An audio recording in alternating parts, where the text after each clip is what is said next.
দুনিয়ার ৩টি খেজুর আর তার বদলে জান্নাত। এটা শুধু একটা গল্প নয়, এটা একটা ঈমানদার সাহাবীর জীবনের বাস্তব ঘটনা। শুনুন, এই ছোট গল্পটা আপনাকে বদলে দিতে পারে। নবীজি সাল্লাল্লাহু আলাইহি ওয়াসাল্লামের যুগে একটি গুরুত্বপূর্ণ যুদ্ধের সময় সাহাবায়ে কেরামরা আল্লাহর রাস্তায় জিহাদের জন্য রওনা দিয়েছেন। সামনে রয়েছে মৃত্যু, তবুও তাদের চেহারায় ছিল এক শান্তি, কারণ তারা জানে মৃত্যু মানে জান্নাতের দরজা খুলে যাওয়া। ওই যুদ্ধে অংশ নিতে যাচ্ছেন একজন সাহাবী, হযরত আমর ইবনে জামহ রাদিয়াল্লাহু আনহু। তিনি ছিলেন একজন প্রকৃত ঈমানদার। যুদ্ধের আগে তিনি স্ত্রীর কাছ থেকে কিছু খাবার নিয়ে বের হলেন। পকেটে ছিল মাত্র ৩টি খেজুর। যুদ্ধের ময়দানে পৌঁছেছেন। চারদিকে দোয়া, রক্ত আর তাকবীরের ধ্বনি।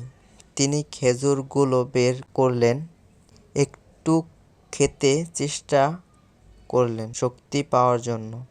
ঠিক সেই মুহূর্তে তার চোখ পড়ল এক শহীদের দিকে, এক ভাই যিনি সত্য জান্নাতের পথে চলে গেছেন।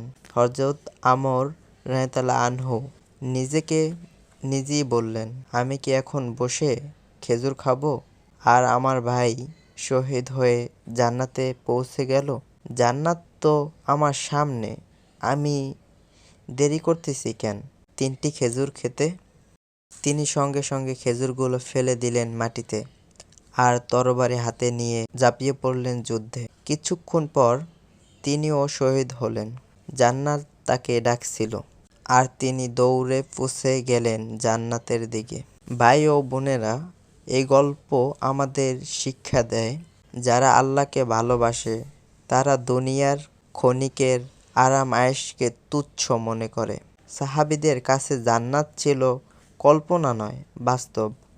আর আল্লাহর রাস্তায় শহীদ হওয়া মানে ক্ষতি নয়, প্রচুর সফলতা। ভিডিওটি ভালো লাগলে অবশ্যই সাবস্ক্রাইব করবেন।